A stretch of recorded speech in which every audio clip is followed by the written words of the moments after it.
Empezar, agradecerles a Laia García y a Victoria Casanovas de Un Refugio Colectivo por acompañarnos el día de hoy. Les voy a dar una pequeña introducción. Un refugio colectivo está formado por un equipo de arquitectos que a través de prácticas especiales y usando la investigación-acción participativa buscan impulsar proyectos que detonen cambio social y ambiental positivo. El día de hoy nos expondrán eh, diferentes proyectos realizados donde se verán temas relacionados con la participación ciudadana, el uso de materiales y recursos locales y el compromiso con el contexto educativo para formar estudiantes sensibilizados con la realidad compleja actual. Así que darles la bienvenida. Muchísimas gracias por acompañarnos el día de hoy y les paso el micrófono. Muchísimas gracias a vosotros también por invitarnos. Nos hace mucha ilusión estar aquí contando un poco nuestra experiencia. Antes de empezar con la presentación, quería comentar que, bueno, como nos dijiste más o menos, hemos intentado hacer una presentación de unos 30 minutos. Vamos a intentar estar entre los 30 y 40 minutos máximo y después pues dejar tiempo para un poco de debate, preguntas y un poco conversar, ¿vale? Si os parece, entonces comparto la presentación. ¿Ok? Sí. Muy bien. Vale, veis mi pantalla, ¿verdad? Sí, la vemos bien. Ok, pues empezamos. Bueno, como ya hemos dicho, muchas gracias a todos, buenas tardes. Nosotras somos, Victoria y yo, somos parte de un refugio colectivo. Hemos llamado a esta presentación Aprendizajes colectivos entre tradición e innovación y, bueno, nos iremos contando por qué. Desde un refugio colectivo, bueno, Anaís ha explicado un poco, nos ha hecho una introducción súper buena, así que tampoco tengo mucho que decir, pero bueno, somos un equipo multidisciplinar formado por, bueno, arquitectos, también ingenieros y otros colaboradores que se unen dependiendo del proyecto que tengamos que hacer y que trabajan en diferentes zonas del mundo. Y nos encargamos sobre todo de trabajar con comunidades vulnerables. Hasta ahora hemos trabajado en el contexto africano e intentamos siempre coordinar proyectos de diseño y construcción que tengan una idea participativa, donde exista una acción, investigación participativa que al mismo tiempo nos sirva para crear una conciencia medioambiental sobre el territorio que se habita y fortalecer o promover en la medida de lo posible economías circulares. También acompañamos a diferentes comunidades para generar beneficios, dinamizar culturas y también para fortalecer las capacidades locales de las comunidades con las que trabajamos. Desde un refugio colectivo, bueno, el principio que nos mueve o los valores que nos mueven a realizar los proyectos que realizamos y de la manera que lo hacemos, bueno, tienen que ver con la idea de que para nosotros la arquitectura no la entendemos como un ejercicio de simplemente construcción, sino que entendemos la arquitectura y no solo la arquitectura, sino cualquier tipo de intervención espacial, ya sea temporal o más duradera, así como cualquier tipo de intervención urbana, como un detonante que lo que nosotros intentamos que se creen son una serie de procesos sociales en los que nociones de bueno, justicia social, inclusión de diferentes comunidades, diversidad dentro de las comunidades, que es muy esencial también, puedan unirse para crear finalmente un impacto que sea medioambiental, económico y cultural positivo.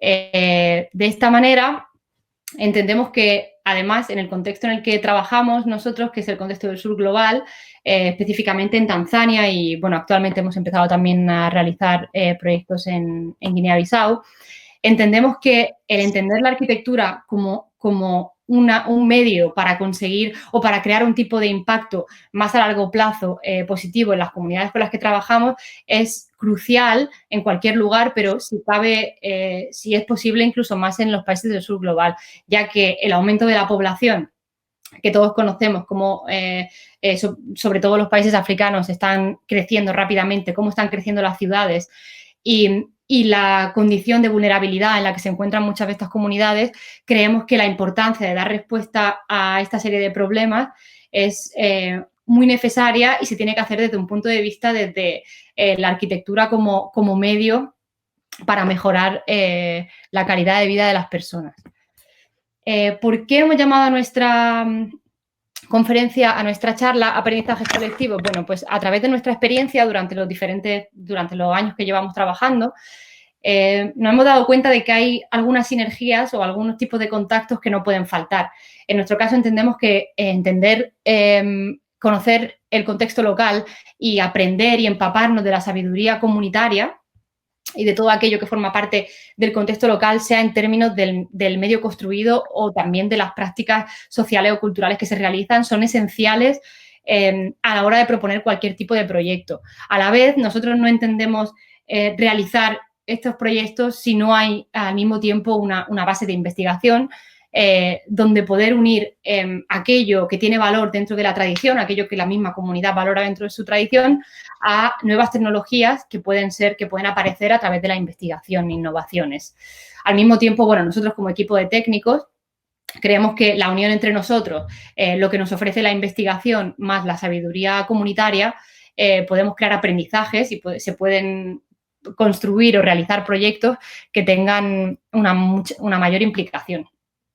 Al mismo tiempo, en el contexto en el que nosotros trabajamos, entendemos que es muy importante nunca dejar de lado ninguna de estas dos cosas, ¿no? La tradición, por un lado, como hemos dicho, entender de la comunidad, de los procesos tradicionales y culturales a la hora de construir y también en la manera en la que se viven las ciudades, los poblados, las viviendas.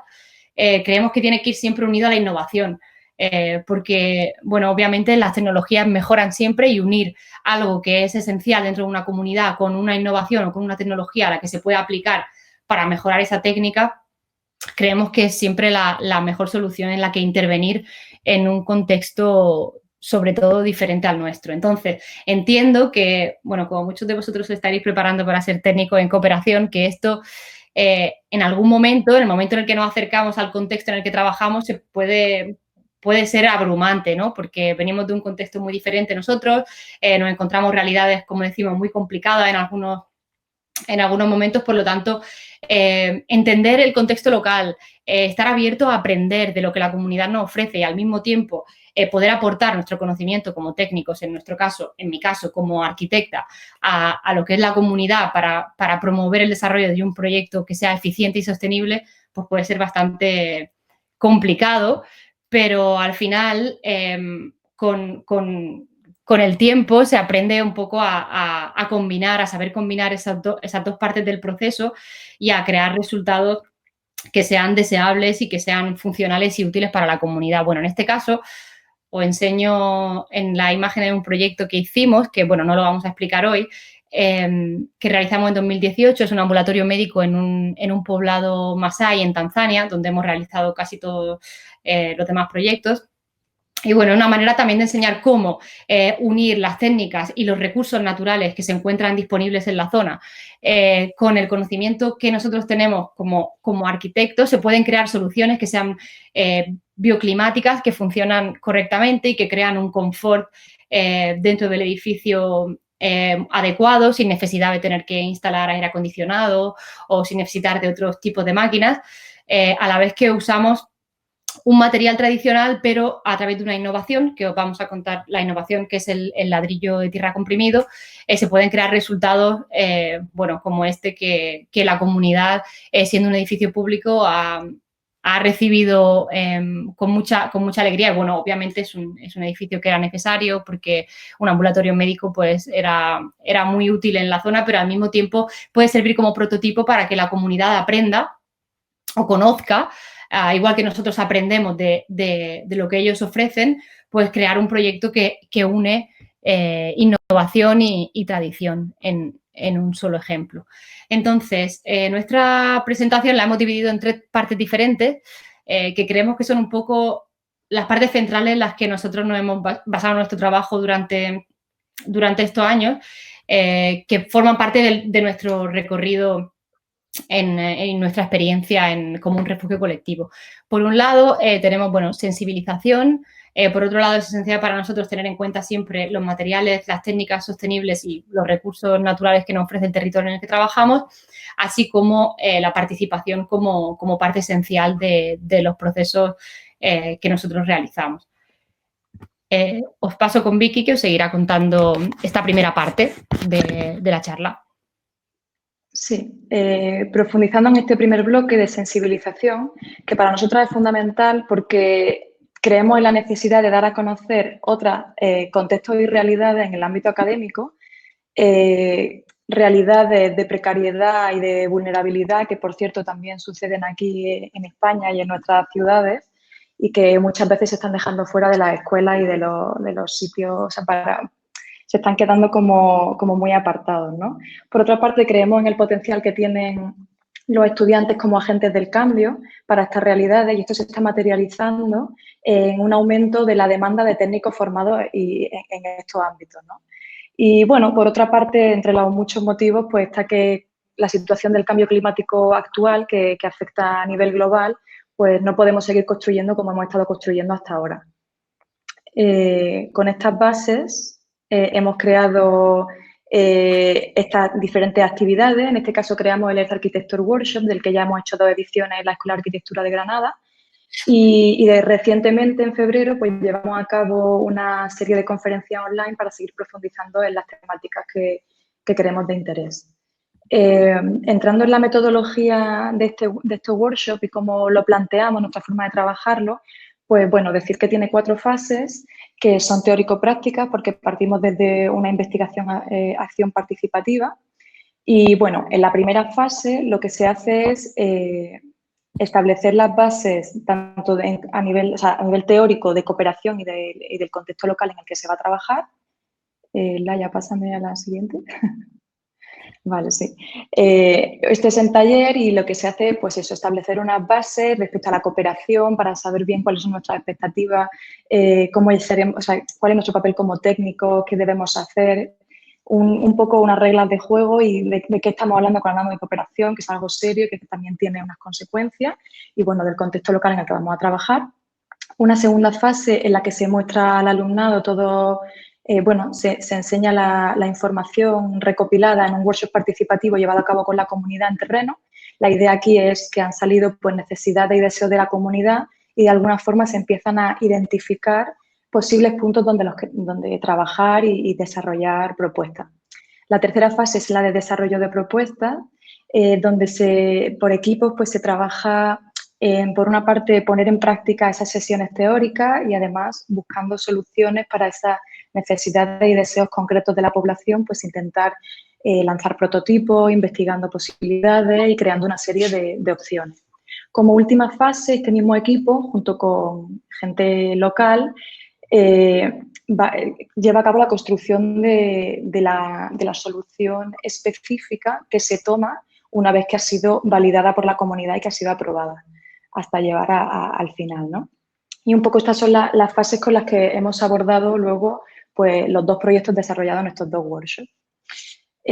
Pasamos al siguiente bloque, que es el de materiales y técnicas sostenibles. Para nosotros es fundamental también, ya que creemos que su aplicación reduce el impacto ambiental. Por otra parte, promueve las economías circulares. También fortalece las relaciones sociales y permite recuperar tradiciones. Nos permite el aprovechamiento de los recursos locales presentes en el contexto. También permite fortalecer y mejorar el conocimiento del propio territorio para llevar a cabo una gestión más sostenible. Y como hablábamos, pues generar esos prototipos replicables para la comunidad de forma que las mejoras realmente sean para largo plazo, sostenibles en el tiempo.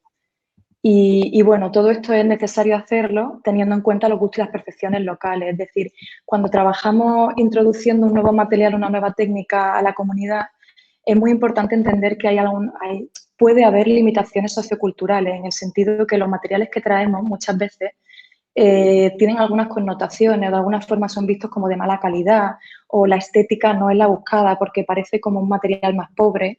Y bueno, es parte de lo que hay que trabajar también, ¿no? Con concienciación, mostrando los impactos positivos que tiene, la viabilidad económica y bueno, trabajando mucho todos estos aspectos.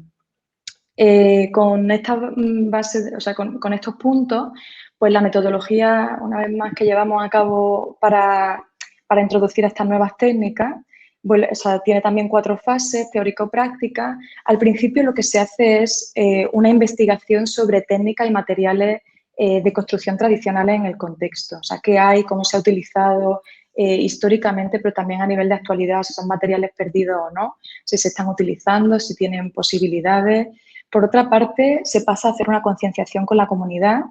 Se trabaja con ellos temas de sostenibilidad, de medio ambiente, intentando, bueno, pues ir trabajando estos temas siempre en paralelo, hasta llegar a una formación específica de personal cualificado y no cualificado, de forma que, por una parte, sea real esta replicabilidad, porque se aprende a hacerlo, ¿no? Y se puede enseñar cómo vincular esa tradición e innovación de la que hablábamos, pues el nuevo material, de dónde viene, cómo implementarlo. Y bueno, al mismo tiempo pues se generan posibilidades de trabajo o opciones un poco laborales en la zona. Y bueno, por último, una vez que ya ha sido implementado y se ha llevado a cabo, pues hacer un estudio, hacer un seguimiento y ver si ha sido los resultados que ha tenido, si se ha adaptado correctamente, si la comunidad lo ha aceptado, etcétera. En la siguiente, bueno, pues hablamos de los proyectos realizados en el contexto en el que hemos trabajado nosotras, concretamente el contexto rural del norte de Tanzania, un asentamiento informal, el poblado Masai de Majimoto, en el que, bueno, para empezar, es importante decir que una de las problemáticas fundamentales aquí es la realidad devastadora de la deforestación. La deforestación es un problema que está a nivel global, pero que aquí ya empieza a ser algo bastante acuciante. Entonces, bueno, pues para empezar, contaros cómo es la producción del ladrillo cocido, cómo se hace allí, que es el material que utilizan para todas sus edificaciones, tanto públicas como privadas. Por tanto, está muy presente. Hay una primera fase en la que está la producción del ladrillo, pues con el molde secado y apilado, y la siguiente fase en la que con estos hornos artesanales tienen que cocerse los ladrillos. Aquí es donde entra realmente la problemática, porque en estos hornos los ladrillos deben cocerse 48 horas seguidas. Eso significa mucha madera. De hecho, un Habitat hizo un estudio proponiendo alternativas al uso del ladrillo cocido, en el que hacía un cálculo que para la construcción de una vivienda de dimensiones estándar hacía falta talar 14 árboles, con lo que eso conlleva cuando ya va elevando el número exponencialmente, ¿no? Y bueno, ya después pues, llegamos a ese uso en construcción de este ladrillo, que es estas viviendas, pero también se utilizan edificios públicos, que es lo que se considera un poco como la modernidad, un edificio contemporáneo ahora mismo hecho allí en el concepto más, así más moderno. Entonces, bueno, como primer proyecto, para ilustrar un poco cómo se ha trabajado esta problemática y cómo hemos intentado implementar esas nuevas técnicas o materiales, vamos a ilustrarlo con los dos proyectos desarrollados en los diferentes workshops. El primero fue el núcleo de baño asociado al ambulatorio médico del poblado de Majimoto, en el que bueno, se planteó utilizar el bambú y el BTC, el bloque de tierra comprimido, ya que por una parte son materiales kilómetro cero, están presentes allí y por tanto son accesibles para la comunidad, y por otra parte, bueno, pues se buscaba cómo darles otro uso de forma que sean recuperados en la comunidad y puedan ser utilizados.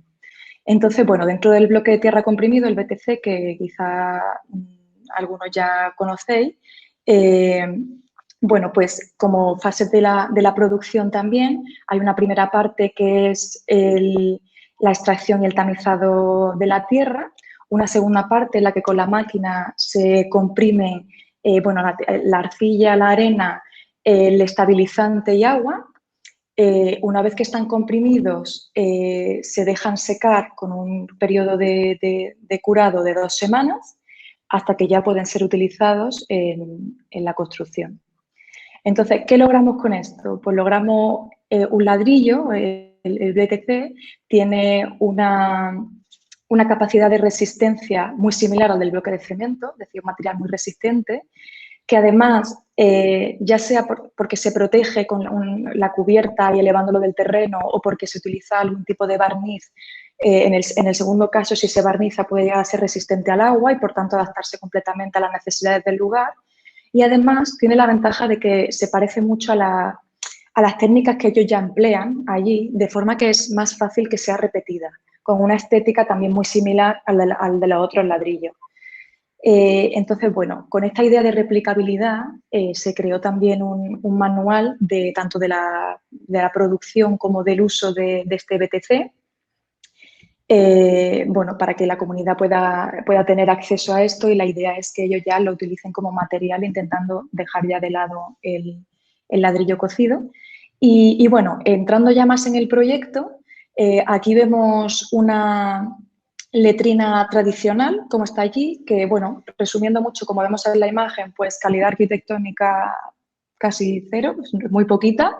Es un baño que tiene el pozo justo debajo de lo que es la placa, de forma que cuando se llena tiene que ser, o sea, tienes que crear uno nuevo por completo, incluida la caseta de arriba. Además, no tiene ninguna higiene, no es salubre y, bueno, llega a ser hasta peligroso por tener justo debajo el pozo, ¿no?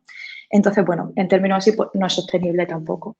Durante este workshop que llevamos a cabo en la parte de investigación, lo que se hizo fue plantearnos cómo en la realidad del contexto, que es una realidad en la que no tenemos agua corriente, por ejemplo, o sea, con las limitaciones que tenemos, cómo buscar implementar pequeñas mejoras, pero que lo que consigamos sea mejorar en salubridad de higiene una letrina convencional. Entonces, bueno, se llegó al modelo óptimo, que era pues separando lo que era la caseta del pozo, de forma que una vez que se llene el pozo pueda ser retirado y no tengas que construir uno nuevo cada vez. Por otra parte, utilizando una tubería, una chimenea para sacar gases y olores, ventilando correctamente, incluso que tenga iluminación dentro de la casetita, y, bueno, mejorando también en temas de seguridad, salubridad e higiene. También porque se hizo un almacén de agua de lluvia para favorecer que siempre sea posible el lavado de manos y la higiene mínima. Entonces, bueno, pues toda esta obra se hizo intentando implicar a la comunidad todo lo posible, tanto a nivel de toma de decisiones como decíamos antes, pues formando al personal, tanto sea cualificado o no cualificado, de forma que también se pudiesen formar en nuevas técnicas, pero a la vez pues crear ofertas de empleo y un poco activar la economía local. Hasta llegar a lo que sería el núcleo de baños casi terminado, aquí ya le faltaba poquito, donde, bueno, aquí vemos el muro de ladrillo del BTC, por otra parte vemos el bambú, que falta la celosía, pero en el techo podemos ver cómo con mosquitera y con bambú pues se permite esa ventilación, esa iluminación en el interior sin que entren insectos dentro, por ejemplo. Y, bueno, como anécdota, pues en la comunidad nos decían, se acercaba la gente, ¿por qué lo pintáis? ¿Por qué tan bonito? Es solo un baño. Y al final era para también el objetivo, es un baño público y iba a tener visibilidad, y nos interesaba esa visibilidad potenciarla incluso, ¿no? O sea, que la gente se pudiese acercar a ver cómo estaba construido. O sea, queríamos que fuese realmente atractivo. Bueno, pasamos al siguiente proyecto, que es del segundo workshop. Y, bueno, lo que se pretendía aquí, en un momento en el que se estaban llevando a cabo obras de restauración en la escuela y además la creación de 2 nuevas aulas, pues era activar un espacio residual que estaba en un lateral del colegio, totalmente, bueno, lleno de basura, es muy sucio, y la idea fue trabajar con los niños y niñas de forma que con ellos, realizando talleres de sostenibilidad en los que hablábamos de problemas medioambientales y se intentaba tener una concienciación, pues utilizásemos materiales reciclados y todos los recursos que puedan encontrar por allí. De forma que utilizamos desde botellas de plástico y BTCs para hacer una bancada, chapas de botella, hicimos una cubierta temporal con sacos de cemento pintados de color de las obras que se estaban haciendo, neumáticos. La idea era mostrar cómo poder dar una segunda vida a estos objetos con un presupuesto muy reducido y con la idea de que, bueno, por muchos motivos, ¿no? Por una parte, esta parte medioambiental y de sostenibilidad en un lugar en el que la gestión de residuos a nivel gubernamental es cero. Y, bueno, ellos reciclan mucho porque utilizan las cosas, o sea, al final un material pues es dinero, o sea, que lo utilizan muchas veces, pero de alguna forma esto era como sacar de un material de su contexto, meterlo en otro y ver las posibilidades de juego que permitían. De hecho, bueno, una de las partes del proyecto, una vez ya que se apropiaron de este espacio los niños y se inauguró, aquí vemos cómo este espacio de pronto pues permitía otras muchas cosas, ¿no? Activando este espacio con esta cubierta temporal que hicimos para la inauguración, de forma que que esos mismos niños y niñas que habían participado pues pudiesen celebrar este espacio que habían recuperado ellos para su uso. Perdón. Sí. Y bueno, pues este fue el segundo proyecto del workshop. Vale.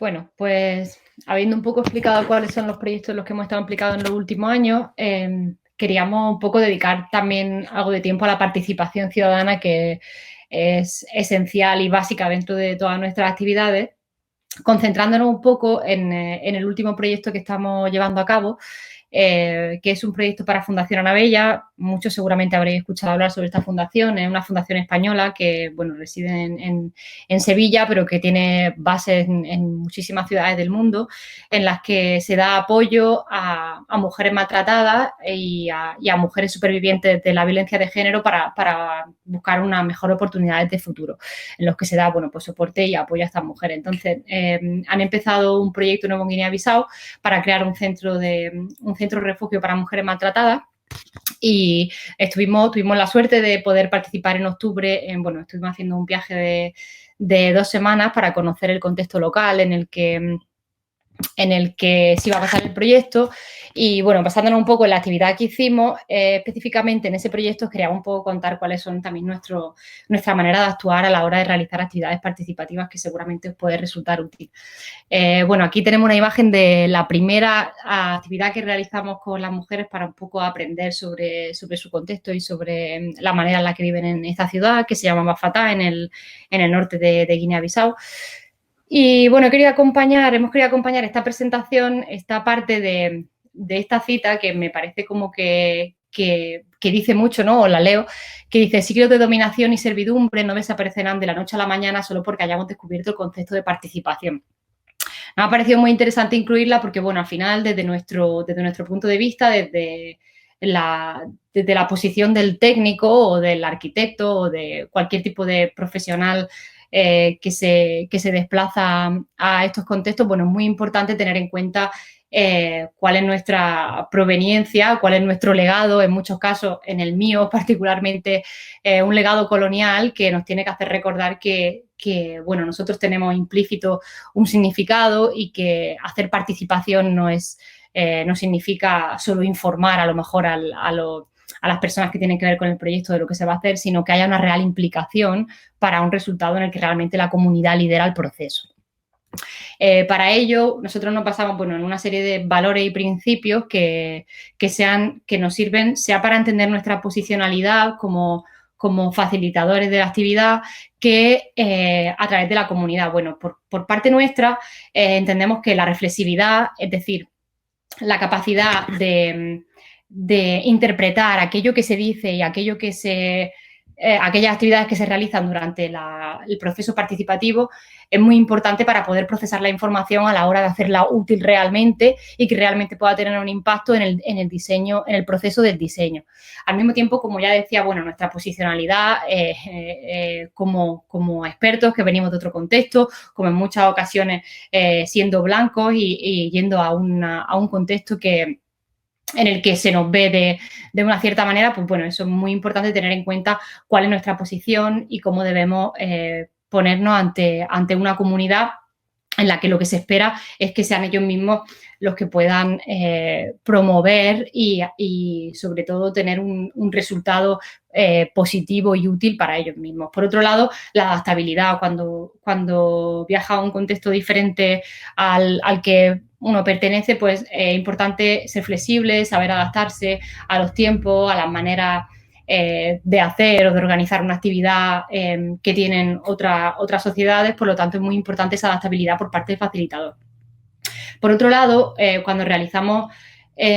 cuando proponemos la actividad, intentamos seguir una serie de pautas que nos ayuden a buscar una mejor realización de ella, a través de tener en cuenta ciertos aspectos, como por ejemplo la importancia de la claridad en la información. Es decir, en el momento en el que se realiza un proyecto participativo, los informantes, es decir, aquellas personas participantes, deben estar informados desde el principio de cuáles son los objetivos de esa actividad en particular y del proyecto específicamente, primero para que no esperen cosas que a lo mejor no van a pasar, porque en algunos casos se necesita solo información, en otros casos se quiere implicar a esas personas para que después tomen liderazgo en el proceso, pero lo que sí es siempre importante es dejar claro al principio para qué sirve esa información, cómo se va a usar y por qué esas personas que participan en la actividad son importantes o no.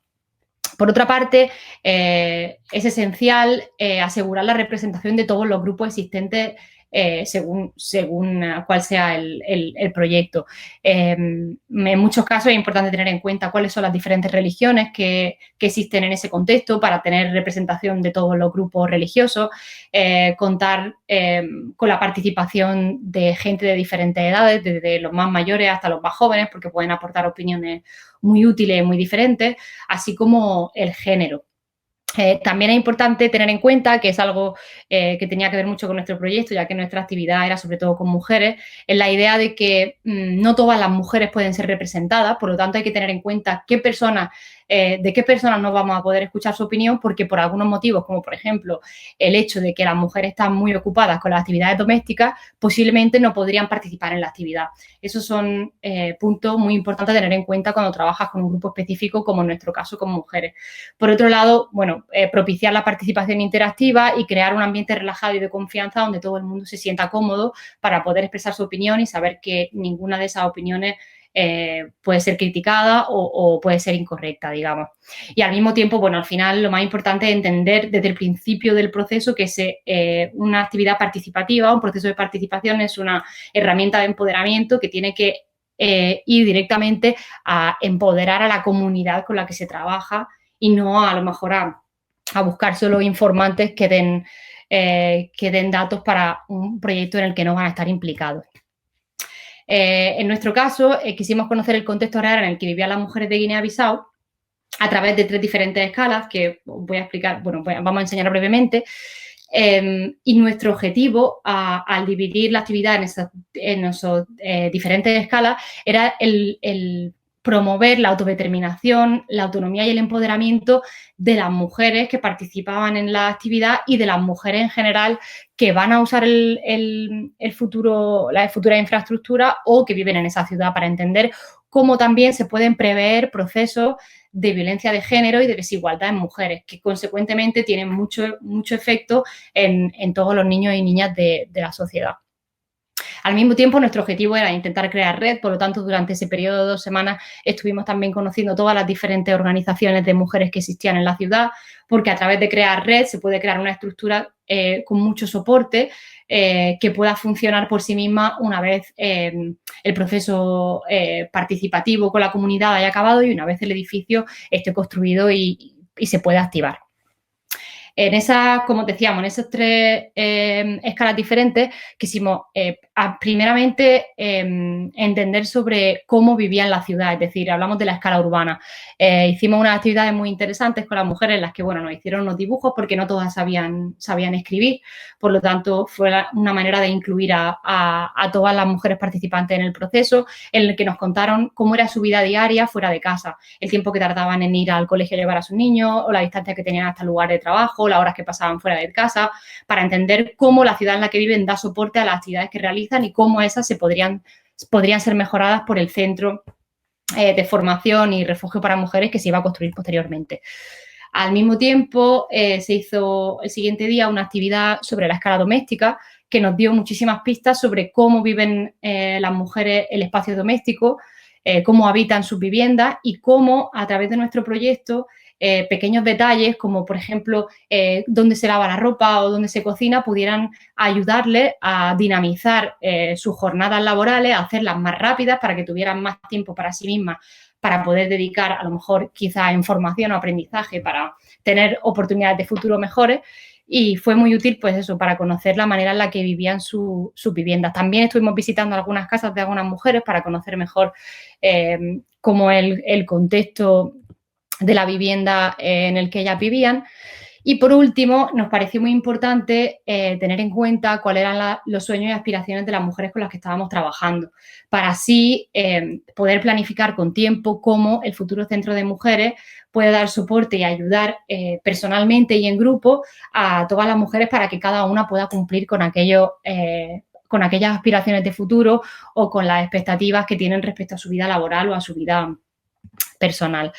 Todo esto nos sirvió muchísimo para crear o para empezar el proceso en el que estamos ahora mismo inmersos, que sería la fase de diseño del edificio, y nos pareció muy útil y muy interesante también entender cómo toda esa información después se transforma para poderla usar realmente en un dibujo, que a priori escuchamos todo mucho hablar de procesos participativos, pero a la hora de usar todos esos datos en un caso específico, o en este caso en cómo diseñar un centro de mujeres, pues es bastante complicado. Entonces, bueno, creemos que toda la información que recopilamos fue súper útil y nos está ayudando a diseñar paso por paso cada una de las fases del proyecto, entendiendo la manera en la que viven las mujeres y intentando mejorarla en todos los aspectos que se pueda a través del proyecto.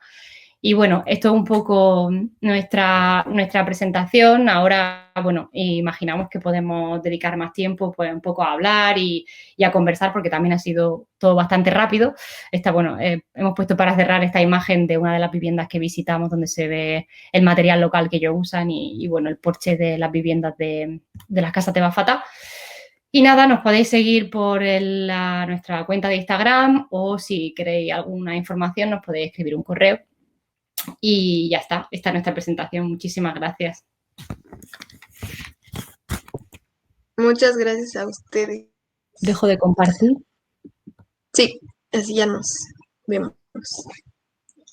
Pues no sé si alguien tenga como alguna duda sobre los proyectos que nos presentaron, o alguien quisiera compartir también sobre su experiencia, ¿no? Como toda la parte sociocultural que ellas también nos contaban. Elena, creo, no sé. Ah, no. Yo quería quería hacer una pregunta, si puede ser. Cierto. No sé si me oís. Sí, te oímos. Sí, te escuchamos. Ah, vale. Bueno, enhorabuena por los proyectos, que son muy chulos. Y es una cosa un poco más logística, a lo mejor organizativa, ¿no? ¿Vosotros cómo funcionáis a nivel de ONG? ¿Sois una ONG de voluntarios? ¿Tenéis gente trabajando? Porque todos estos proyectos, o sea, al final llevan mucho tiempo, todas las dinámicas participativas, etcétera. Entonces, pues no sé, me surge esa duda. ¿Quién va? Lánzate y yo voy completando lo que sea. Vale, bueno, es cierto que nuestro colectivo ha ido creciendo con los años, y empezamos en el 2018 con un proyecto muy pequeño, que después de ahí fue naciendo otro. Y bueno, nosotros intentamos, por dar valor a nuestro trabajo y a nuestra profesión. Es cierto que nosotros ahora mismo no tenemos ningún tipo de, ¿cómo se dice? Income, que no me sale ahora la palabra en español, pero nosotros intentamos cobrar por el trabajo que hacemos, aquello que es justo y que nos ayuda a hacer crecer nuestra asociación. O sea, es sin ánimo de lucro, por lo tanto, no nos sirve a nosotros para lucrarnos con lo que ganamos de un proyecto, pero sí que nos ayuda a tener un fondo en nuestra organización para poder mover futuros proyectos, y al mismo tiempo para tener, una manera nosotros en la que poder subsistir económicamente, ya que es en parte nuestro trabajo. Aparte, hacemos otras cosas porque por ahora no tenemos proyectos suficientes como para dedicarnos a jornada completa, pero bueno, para ir haciendo crecer nuestro colectivo poco a poco, y a lo mejor un día podernos dedicar al 100%. No sé si que vosotros sois un colectivo, no sois una asociación, no sois una ONG. Bueno, nosotros nos llamamos colectivo, pero nuestra intención es ser una asociación sin ánimo de lucro. Es decir, nosotros no nos lucramos de los proyectos que realizamos. No, yo no hablo de lucrar, me refiero, o sea, a nivel legal, o sea, es que me surge la duda porque yo también soy voluntaria en una ONG y me surge la duda, ¿no?, de si sois una asociación que está de alta en el registro de asociaciones, si sois un colectivo de arquitectas que os habéis juntado para hacer proyectos puntualmente. Estamos trabajando en ello porque, bueno, no sé si lo saben, los requerimientos para poder hacer una asociación formalmente son súper complicados. Entonces, estamos trabajando. Sí. También necesitamos tener un recurso interno para poder formarnos. Se necesita, pues, en algunos casos, tener o una cierta cantidad de dinero o tener una propiedad de algo que tú la puedas tasar. Y entonces solo con eso puede formar la asociación. Por lo tanto, nosotros estamos promoviendo nuestros proyectos para conseguir ese fondo que nos sirve para formarnos como asociación. Pero en nuestro caso, en Tanzania trabajamos con asociaciones que existen a nivel gubernamental, entonces nosotros nos apoyamos en esas asociaciones a la hora de realizar nuestros proyectos, eso sí. Vale, bueno, si necesitáis ayuda para constituir la asociación, yo la nuestra la constituimos sin mucho problema, o sea que si necesitáis ahí una manilla, estoy en contacto con Julia, podéis pedirle mi número. Ah, pues súper bien, muchas gracias. Perfecto, gracias. ¿Quién más?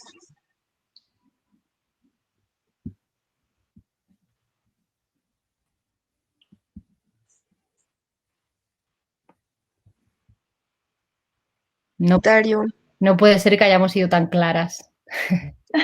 Además, hemos ido muy rápido, así que seguramente alguna duda queda. Sí, o algo que comentar o que queráis saber más. Yo me lanzo a preguntar un tema, ¿vale? Parece que en vuestros proyectos el tema de la sostenibilidad lo tenéis muy en cuenta y es muy interesante y es muy pertinente y es importantísimo. Lo que pasa es que a lo largo del curso que estamos asistiendo nosotros nos estamos dando cuenta mediante muchos ejemplos que a veces lo de la sostenibilidad no es tan fácil. Porque al final hay que sacar, digamos, los proyectos adelante, ser sostenibles. A ver si me explico. Se han perdido las prácticas constructivas de siempre.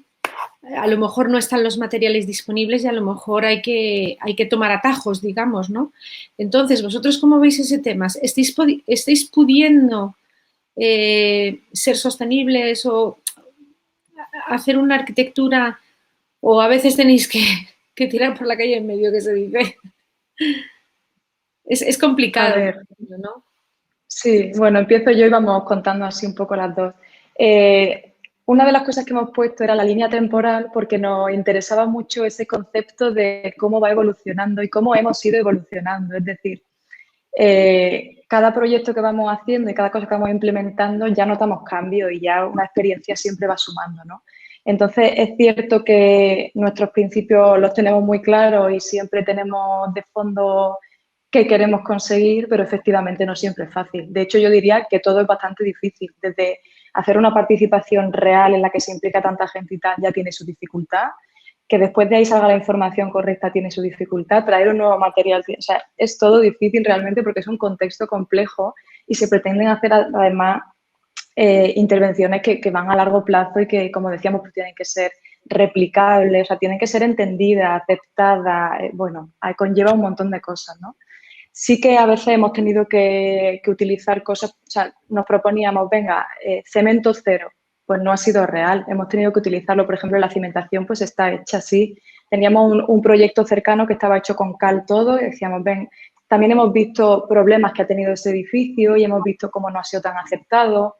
Es decir, yo creo que también esto va poquito a poco de ir como asentando un paso y llegando al siguiente, ¿no? Por ejemplo, ahora mismo el objetivo principal era el tema de los ladrillos y tal, pues es casi, no significa no veo lo otro o no me importa lo otro, está ahí y todo lo que se pueda avanzar mejor, pero a veces no se puede ir con todo de golpe.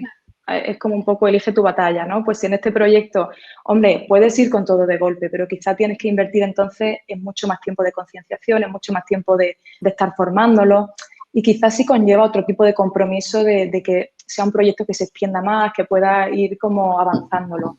En nuestros casos que han sido proyectos quizá más pequeñitos, porque la idea ha sido trabajar en el mismo sitio, pero ir haciendo distintos proyectos allí. Hemos podido ver incluso de otras organizaciones que han hecho allí proyectos, también en Majimoto. Hemos visto un poco distintas formas de aplicar esto de la sostenibilidad y cómo cada uno lo ha ido entendiendo, siempre de la mejor manera y con los mejores objetivos, pero no es fácil, efectivamente. No sé si me dejo cosas, pero creo que va por ahí. Bueno, yo puedo añadir que al final cualquier edificio, desde el momento en el que se empieza a construir, deja de ser sostenible. O sea, el edificio sostenible es aquel que no se construye, por lo tanto, teniendo en cuenta que no se puede conseguir, o bueno, que en realidad hay muchos científicos que están trabajando ahora mismo en conseguir un edificio que se construye desde cero hasta el final con emisiones cero. Pero por el momento nosotros, bueno, nos conformamos con aquellos procesos en los que creemos que no solo en términos de sostenibilidad ambiental, que también, que es el ejemplo del ladrillo comprimido, es tener en cuenta otras muchas partes de la sostenibilidad social del lugar. Es decir, nosotros llegamos con muchísimas ganas de crear este proyecto, bueno, porque habíamos estado implicadas en un proyecto en el 2016 en el que se usó el ladrillo cocido y, bueno, esa fue como el detonante para entender que el ladrillo cocido estaba causando muchos problemas en la zona. Ahora, uno llega con una idea súper interesante, como he explicado, de un contexto diferente en el que, bueno, creemos que el ladrillo comprimido puede ser una solución viable en una comunidad en la que además puede ayudar a crear muchos otros tipos de procesos económicos, de economía circular.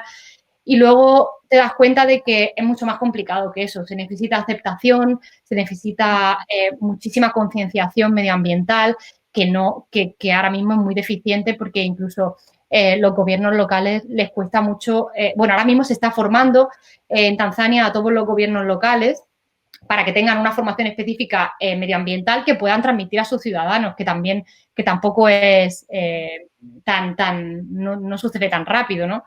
Entonces, son muchas cosas a tener en cuenta, pero nosotros siempre que podemos, aunque a lo mejor algo nos lleve un poco más tiempo, porque si nosotros hubiéramos querido construir con el ladrillo cocido, lo hubiéramos hecho todo mucho más rápido. Pero al final se trata de llegar, bueno, pues a un compromiso y a poco ir mejorando esas pequeñas cosas que hacen que el proyecto sea menos sostenible en términos medioambientales, como sociales, como económicos. Y bueno, poco a poco pues se va trabajando en ello. Pero yo no creo que nos debamos bloquear en ese sentido cuando como arquitectos o como cuando técnicos nos adentramos en un proyecto de este tipo con el tema de la sostenibilidad, porque cada contexto, o sea, la sostenibilidad es crucial, pero en cada contexto hay que ver cómo mejor podemos adaptarnos a eso según cuáles sean las condiciones, ¿no? Claro, si es que en definitiva la sostenibilidad lo que significa es la integración con el lugar. O sea, si tú te vas a cualquier población hace 200 años, la arquitectura era muy sostenible porque realmente se adaptaba al lugar, ¿no? No lo depredaba en general, vamos, en general. Lo que pasa es que, claro, me imagino que vosotros habéis visto que esas prácticas se han perdido o se están perdiendo y además que muchas veces la población local lo que quiere es otras cosas, lo moderno, ¿no? Lo que tú dices, que se está formando a los propios gobiernos locales porque, claro, están perdiendo. Oye, y os veo muy jóvenes. Es que me he perdido un momento el principio de la charla. ¿Cuándo habéis empezado vosotras con esto? Porque os veo jovencísimas. No somos tan jóvenes, casi 30 ya, ¿eh? Bueno, horroroso. No. ¿Cuándo comenzaste? Bueno, pues nuestro primer proyecto como colectivo, por así decirlo así, juntas, fue en 2018, aunque previamente las dos habíamos tenido experiencias de cooperación durante la carrera, así por separado. Qué bien, ¿y cómo empezasteis en esto? A ver cómo empezamos nosotros, yo ya con unos cuantos añitos más. Pues mira. Bueno, pues sí, venga, lánzate. Bueno, en realidad iba a decir que vino un poco de eso, ¿no? O sea, estábamos en la carrera, hablábamos antes de la importancia que tiene para nosotros la sensibilización, porque concretamente nuestra experiencia como arquitectas formada en la Escuela de Arquitectura de Granada, pues es una escuela que bueno, es más pequeñita, es más cerrada y estos temas estaban faltando mucho, notábamos una carencia absoluta. Entonces, bueno, con las dos tuvimos una experiencia en la que además fue las dos en Tanzania. La mía fue en 2015 y después ella estuvo en 2016 y ahí vimos un poco como que este mundo nos interesaba, qué está pasando, hay un montón de cosas que están pasando ahí fuera, no nos están contando nada. Estas escuelas un poco elitistas en las que los proyectos que te plantean se quedan muy fuera de lo que realmente está pasando o que también está pasando por lo menos. Y entonces empezamos a hablar de estas, bueno, inquietudes que teníamos las dos, cómo podríamos hacerlo y a partir de ahí pues surgió el primer workshop y lo que hemos ido ha sido ir creciendo, ir asentando y basándonos un poco en lo que nos va interesando y creciendo a partir de ahí. No sé. De hecho, si puedo completarlo, yo seguí el camino de Vicky porque ella se fue en 2015 a Moshi, donde luego empezamos a mover nuestro trabajo en el norte de Tanzania, y yo fui con otra organización al año siguiente. Y bueno, en mi caso yo participé en un proyecto que se llamaba, por entonces ya no existe, es una pena, que se llamaba The Groundwork Project, en el que un estudiante europeo con un estudiante de arquitectura de Hardy University, que está en Tanzania, en la capital, se unían para crear un proyecto de impacto social, un proyecto súper pequeño que se quedara para la comunidad. Entonces yo con mi compañera, que ella estudia arquitectura, que es de Tanzania, construimos un pequeño centro de mujeres, de reuniones, y durante ese proceso, que es el edificio que contaba que construimos con ladrillo cocido, nos dimos cuenta de la carencia que existía a nivel local en concienciación medioambiental y el desconocimiento que había sobre el uso del ladrillo cocido.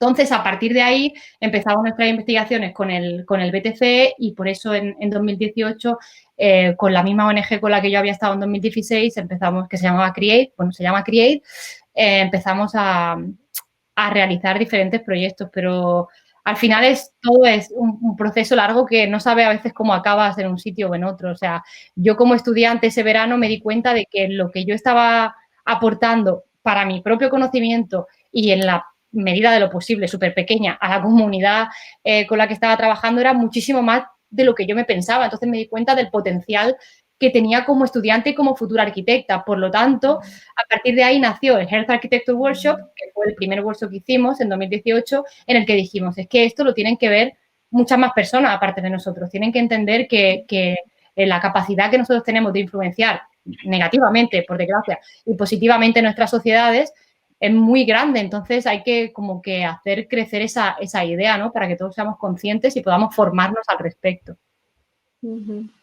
Sí, sí. Y además tenéis razón con el tema de la formación y de Bueno, las pues escuelas. muchísimas gracias, ya se nos acabó el tiempo. Gracias por acompañarnos hoy, Laia y Victoria. Les avisaremos cuando esté colgado el video en redes y Muchas pues gracias a nada, vosotros. mandarles un abrazo virtual.